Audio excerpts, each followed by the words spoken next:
اوه اوه اوه برفو ببین، برفو ببین فقط خدایی. ببینین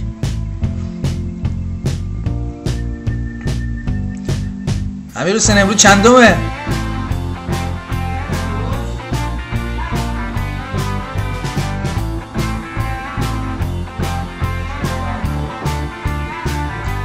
آره 14 ماه مرس یا همون مارچ یا همون مارس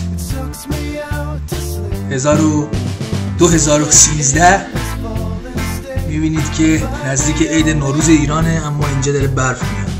همین الان با ایران تماس گرفتیم، صحبت میکردیم و میگفتن اونجا هوا خیلی گرم، اما ببینید اینجا شهر وتسلار جرمنی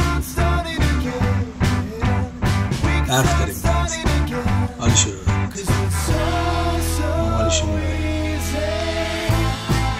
گله گله چیکه چیکه که اینجا بود تو رو دیده.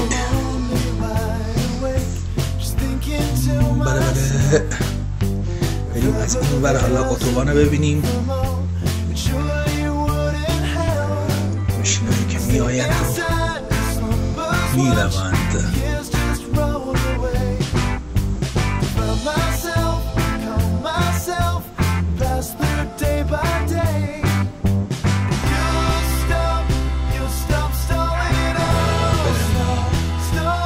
از پنجره دیگر نگاه بنماییم، ببینیم بر چه خبره. وای وای وای وای وای وای وای وای وای برف را ببین آقا جان. از اینجا تا اینجا رو نمیتونی ببینی، اینقدر که این برف سیاه.